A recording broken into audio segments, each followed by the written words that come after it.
Hello, उम्मीद करता हूँ आप खैरियत से होंगे। ये जो टॉपिक है law of mass action in Urdu medium, तो ये एक स्पेसिफिक ग्रुप है स्टूडेंट्स का जिनके लिए लेके आए थे हम, तो इसको डिस्क्लोज करने जा रहे हैं, ओपन कर दिया पब्लिक। तो law of mass action Urdu medium में 10th क्लास से।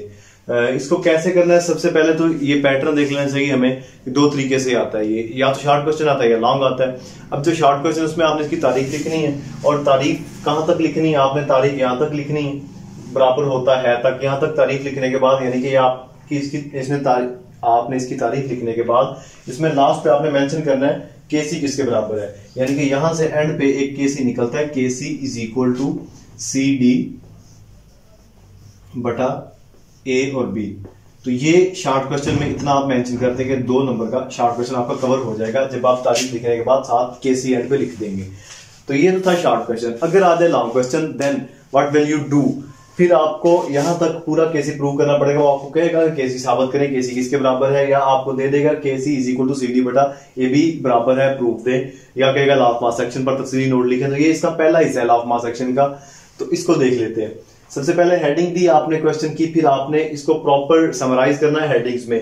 पहली हेडिंग तारीफ की दे दी, दूसरी तारीफ की दे दी, तीसरी एक्ट की मास की दे दी, चौथी वजाहत की दे दी या तफसील की दे दी।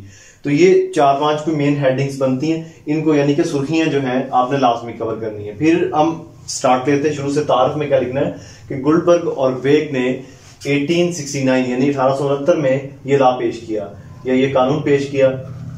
इसके बाद फिर आप तारीफ लिखेंगे इसकी कि इस लॉ के मुताबिक किसी शय के रिएक्ट करने का रेट इसके एक्टिव मास के डायरेक्टली प्रोपोर्शनल होगा। सिंपल सी सादा सी मिसाल लेते हैं, किसी शय के रिएक्ट करने का रेट इसके एक्टिव मास के डायरेक्टली प्रोपोर्शनल होगा।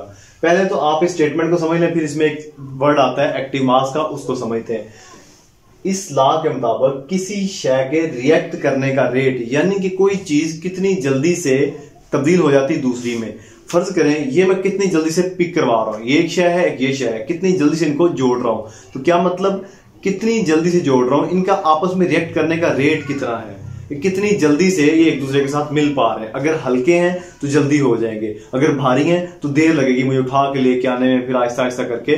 तो ये बात कर रहा है कि इसके एक्टिव मास के डायरेक्टली प्रोपोर्शनल होता है। कोई चीज कितनी जल्दी से रिएक्ट करेगी। केमिस्ट्री में अगर हम बात करते हैं, फर्ज करें आपने सोल्यूशन बनाना है, तो आप थोड़ी चीजें ले रहे हैं जल्दी बन जाएंगी।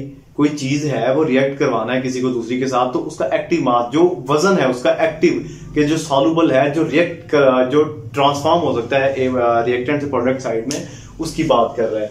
तो किसी शय के रिएक्ट करने का रेट इसके एक्टिव मास के डायरेक्टली प्रोपोर्शनल होगा। जितना उसका एक्टिव मास होगा उतने ही जल्दी ही वो रिएक्ट हो जाएगा। यानी कि अगर एक्टिव मास कम है तो वो जल्दी रिएक्ट हो जाएगा, एक्टिव मास ज्यादा है तो देर लगेगी रिएक्ट होने में। वही बात कि वजन थोड़ा था जल्दी रिएक्ट हो गया, वजन ज्यादा है तो देर लगेगी।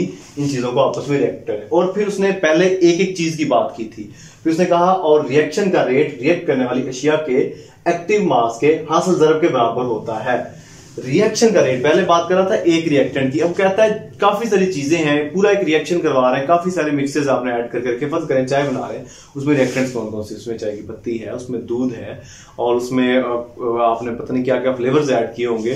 तो वो काफी सारी चीजें मिल मिला के वो एक एक रिएक्टेंट्स थी। अब आपने बात की रिएक्शन का रेट कि कितनी जल्दी चाय तैयार होगी। पहले था कितनी जल्दी कितनी जल्दी शुगर सॉल्युबल हो रही है अपना टी में, और कितनी जल्दी उसमें आप पत्ती जो है वो डिसॉल्व हो रही है। लेकिन यहां पर हम बात करें रिएक्शन की, वो चाय होल एज अ होल मुकम्मल तौर पर कितनी देर में बनेगी। और रिएक्शन का रेट रिएक्ट करने वाली अशिया के एक्टिव मास के हासिल ज़रब के बराबर होगा। हर चीज का वजन जो है उस वजन को आप लें और उसका आप ज़रब दिलवा दें। वो जो ज़रब आप उनके वजन को आपस में देंगे, चीजों के वजन को, वो जो उनका प्रोडक्ट आएगा वो प्रोडक्ट बताएगा कि ये चीजें कितनी जल्दी रिएक्ट कर पा रही हैं। इसका भी वजन लिया, इसका वजन लिया, इन दोनों को आपस में ज़रब दे दिया।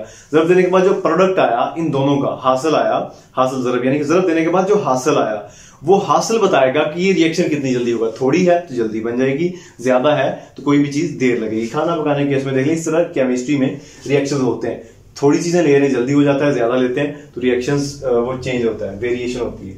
अच्छा, तो फिर ये था रिएक्शन का रेट रिएक्ट करने वाली अशिया के एक्टिव मास के हासिल ज़रब के बराबर होगा। ये तो थी इसकी स्टेटमेंट या तारीफ थी। फिर इसके बाद एक्टिव मास का हमने जिक्र किया इस तारीफ में। ये जो स्टेटमेंट थी लॉ ऑफ मास एक्शन की, इसमें एक्टिव मास से क्या मुराद है। एक्टिव मास से मुराद मोलर कंसंट्रेशन है। मोलर कंसंट्रेशन का क्या मतलब है? जब हम केमिस्ट्री में आते हैं, केमिस्ट्री में हम जब सॉल्यूशंस बना रहे होते हैं या रिएक्शंस करवा रहे होते हैं लैब में, तो मोलर कंसंट्रेशन, हम एक कंसंट्रेशन तय करते हैं। कंसंट्रेशन का मतलब भी आपको वीडियोस मिल जाएंगी, लिटरेचर मिल जाएगा। कंसंट्रेशन होता है कि आपने सॉल्यूशन बनाया, आपने पानी लिया, उसके अंदर जो चीज डाल रहे हैं, फर्ज करें नमक पानी में डाल रहे हैं, तो वो क्या है, मैं कंसंट्रेट कर रहा हूं, मजीद डाले जा रहा हूं। अगर मैंने थोड़ा डाला है, किसी की चीज के सेंटर में कोई चीज डाला, अगर मैं लफ्जी मतलब की बात करूं, तो ये जो मोलर कंसंट्रेशन है, केमिस्ट्री में हमारे पास यूनिट्स होते हैं जिनके तहत हम कंपाउंड्स को, सॉल्यूशंस को तोल के लेके आते हैं, वजन करके लेके आते हैं, या किसी भी तरह से बैलेंस करके चीजें लेके आते हैं। हमें पता चलना चाहिए कौन सी चीज कितनी ऐड कर रहे हैं। तो कहता है एक्टिव मास से मुराद मोलर कंसंट्रेशन है। Molar concentration mean proper unit है। जिस तरह हमारे पास वजन चीज को तोलने का यूनिट 1 किलोग्राम होता है, 2 किलोग्राम, 3, तो केमिस्ट्री में हमारे पास मोल्स होते हैं। फर्ज करें मुझे कहता है एक मोलर सॉल्यूशन तैयार करके दें, तो एक मोलर सॉल्यूशन क्या होगी, एक्टिव मास होगी। एक मोलर सॉल्यूशन तैयार करने के लिए मैं क्या करूं, फर्ज करें मुझे कहता है NaCl का एक मोलर सॉल्यूशन तैयार करें, मैं क्या करूंगा, NaCl का 1 मोल बनाऊंगा। कैसे? NaCl के 1 मोल में मैं देखूंगा कितने ग्राम होते हैं, 40 ग्राम्स होते हैं, उनको मैं ऐड करूंगा, NaCl 23 और ये 58.5 ग्राम्स होते हैं, इनको मैं ऐड करूंगा किस में, पानी में, और इतना वॉल्यूम बनाऊंगा कि वो 1 डेसीमीटर क्यूब तक हो जाए। ये मेरा 1 मोलर सॉल्यूशन तैयार होगा, किसका, NaCl का।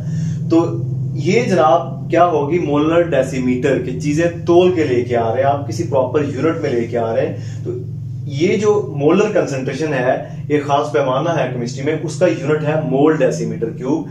तो ये एक्टिव मास की बात होगी कि आप एक्टिव मास की हेडिंग देंगे, इससे मुराद मोलर कंसंट्रेशन है, इसका यूनिट ये है, इसे स्क्वायर ब्रैकेट से शो करते हैं। यानी कि मुझे कहता है ये कोई भी चीज है, फर्ज करें ये मेरे पास कोई भी NaCl है, कहता है इसका एक्टिव मास बनाए, तो मैं एक्टिव मास कैसे बनाऊंगा, एक ब्रैकेट लगा दूंगा, ये इसका एक्टिव मास बन जाएगा।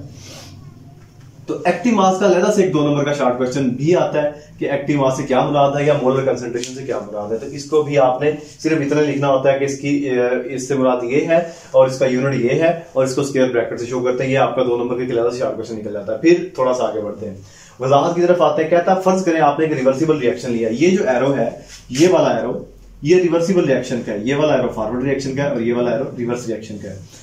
अब ये जो एरो है, ये शो करवाता है कि ये रिवर्सिबल रिएक्शन है, यानी रिएक्शन फॉरवर्ड भी हो रहा है, रिएक्टेंट्स जुड़ के प्रोडक्ट भी बना रही हैं, और ये प्रोडक्ट टूट के रिएक्टेंट्स भी बना रही हैं।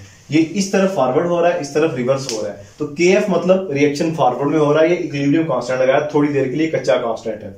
और इस तरफ जो आ रहा है नीचे वाला एरो, ये रिवर्सिबल रिएक्शन का है, और KR हमने लिख दिया कि ये KR रिवर्सिबल रिएक्शन को शो करता है। फर्ज करें A के गिर्द ब्रैकेट स्क्वायर, B के गिर्द स्क्वायर ब्रैकेट, C के पास स्क्वायर ब्रैकेट और D के पास स्क्वायर ब्रैकेट, ये A, B, C और D, ये आपने केमिकल रिएक्शन में चीजें बना रहे हैं या बन रही हैं, उनकी मोलर कंसंट्रेशन आपने उनका जो वजन करके रखा हुआ है, उसका मतलब ब्रैकेट लगा दिया आपने कि चीजें वेरिएबल फॉर्म में आ गई। A, B, C, D की ये मोलर कंसंट्रेशन है, ये ब्रैकेट वाली, ये A, B, C, D, ये रिएक्शन में चीजें शामिल थी, ये रिएक्टेंट्स थी आपकी फॉरवर्ड के केस में, और रिवर्स के केस में ये रिएक्टेंट थी, फॉरवर्ड के केस में ये प्रोडक्ट, रिवर्स के केस में ये प्रोडक्ट्स। तो ये जब रिएक्शन फॉरवर्ड हो रहा होगा ये प्रोडक्ट और ये रिएक्टेंट्स, जब रिएक्शन रिवर्स हो रहा होगा ये प्रोडक्ट्स और ये रिएक्टेंट्स। तो ये जो चीजें हैं, जब इनका वजन लिया तो ब्रैकेट लगा दी, फर्ज किया कि ये ब्रैकेट है, इनके गिर्द ये क्या है, ये कंसंट्रेशन आ गई इनकी, molar concentration. Law of mass action के मुताबिक फॉरवर्ड रिएक्शन का रेट क्या होगा, फॉरवर्ड रिएक्शन का rate is directly proportional to the product of their active masses. हमने यहां पर बात की थी कि किसी शय के रिएक्ट करने का रेट इसके एक्टिव मास के डायरेक्टली प्रोपोर्शनल है, तो एक्टिव मास के डायरेक्टली प्रोपोर्शनल एक्टिव मास लिख दिया हमने। फिर जब हमने ये प्रोपोर्शनलिटी का साइन हटाया, तो हमने मैथ में रूल है, हम कांस्टेंट लेके आते हैं, यहां पर हमने KF कांस्टेंट लगा दिया, वो AB के इक्वल आ गया। उसके बाद रिवर्स रिएक्शन का रेट क्या होगा, वही सेम बात कि डायरेक्टली प्रोपोर्शनल है उनके जो भी चीजें रिएक्ट कर रही हैं सब्सटेंसेस, उनके एक्टिव मास के, एक्टिव मास लिख दिया, और प्रोपोर्शनलिटी कांस्टेंट हटाया तो KR लिख दिया। KR और KF बिल तरतीब रिएक्शन का फॉरवर्ड, यहां पर लिखेंगे रिएक्शन के फॉरवर्ड और रिवर्स रिएक्शन के रेट कांस्टेंट्स हैं, कि इसका मतलब रिवर्स रिएक्शन का रेट, इसका मतलब फॉरवर्ड रिएक्शन का रेट। अच्छा, फिर इक्विलिब्रियम की हालत में क्या होता है, ये जो इक्विलिब्रियम की हालत है, इसमें हम कहते हैं कि रिवर्स रिएक्शन का रेट फॉरवर्ड रिएक्शन के रेट के बराबर हो जाता है। यानी कि एक रिएक्शन हो रहा है, उसमें रिएक्टेंट जुड़ के प्रोडक्ट्स बना रही हैं, और हमने कोई सिस्टम क्लोज किया हुआ है, हम कोई चीज बाहर नहीं निकलने दे रहे, तो फिर क्या होता है, एट द सेम टाइम उधर से प्रोडक्ट्स टूट के रिएक्टेंट्स बनना शुरू हो जाते हैं। ये एक CaCO3 की कैल्शियम कार्बोनेट की एग्जांपल है कि आप कैल्शियम कार्बोनेट को बंद सिस्टम में रख के हीट अप करते हैं, तो वो टूट के क्या बनता है, वो रिएक्टेंट्स बनना शुरू हो जाता है। वो क्या बनता है, वो कार्बन डाइऑक्साइड बनता है और कैल्शियम ऑक्साइड बनता है। तो ये अगर हमने सिस्टम बंद किया हुआ तो वो फिर जो उधर जाकर टूट के रिएक्टेंट बन रहा है CaCO3, वो दोबारा जुड़ के CaCO3 बनना शुरू हो जाता है। CaC से इसको लिख लेते हैं, ज्यादा समझ आएगा आपको। फर्ज करें ये एक रिवर्सिबल रिएक्शन है, CaO प्लस CO2। ये सिस्टम है सारा आपका बंद। आपने हीट किया इसको, कैल्शियम कार्बोनेट को बंद सिस्टम में किसी भी बंद डब्बे में रखे आपने हीट किया, ये टूटेंगे, एक कैल्शियम ऑक्साइड बनेगी, एक कार्बन डाइऑक्साइड बनेगी। अगर सिस्टम बंद है, गैस नहीं निकल पा रही, तो ये दोबारा जुड़ेंगे, ये इधर आके ये बनना शुरू हो जाएगा। पहले शुरू में ये टूटेगा, लेकिन एक वक्त आएगा जब जितना ये टूट रहा होगा उतना ये बन रहा होगा, जितना ये टूट रहा होगा उतना ये बन रहा होगा। तो ये एक रिवर्सिबल रिएक्शन होगा। अच्छा, तो इक्विलिब्रियम की हालत में फॉरवर्ड रिएक्शन का रेट और रिवर्स रिएक्शन का रेट दोनों बराबर हो जाते हैं। जब दोनों बराबर होते हैं तो फिर हम उसको लिखेंगे, फॉरवर्ड रिएक्शन का रेट बराबर है रिवर्स रिएक्शन का रेट। हमने जो वैल्यूज ली थी इनकी, वो इक्विलिब्रियम कांस्टेंट लगाने के बाद वो बराबर रख दी, दोनों वैल्यूज बराबर रखी। फिर हमने कहा कि CD और बटा AB, ये देखिए KF बटा KR बराबर कर दिया हमने KC के। हमने कहा फॉरवर्ड रिएक्शन का रेट बटा रिवर्स रिएक्शन का रेट बराबर है एक इक्विलिब्रियम कांस्टेंट के, अज्यूम कर लिया थोड़ी देर के लिए। जब हमने अज्यूम किया तो फिर हमें इनकी वैल्यूज पुट करनी पड़ेगी। KF की वैल्यू CD और KR की वैल्यू AB है।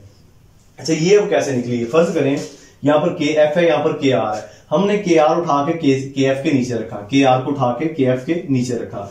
जब हम KR को उठा के रखेंगे तो ये अल्टीमेटली उस तरफ लेके जाना पड़ेगा। यहां इसके साथ ये जरब खा रहा है, फर्ज करें एक के साथ, तो यहां जाके ये तकसीम होगा, AB यहां नीचे आ जाएगा। तो हमने भी वही किया, KF को जब KR को KF के नीचे रखा तो फिर हमें फाइनली ये ABCD के नीचे लेके जाना पड़ेगा अकॉर्डिंग टू मैथ रूल्स।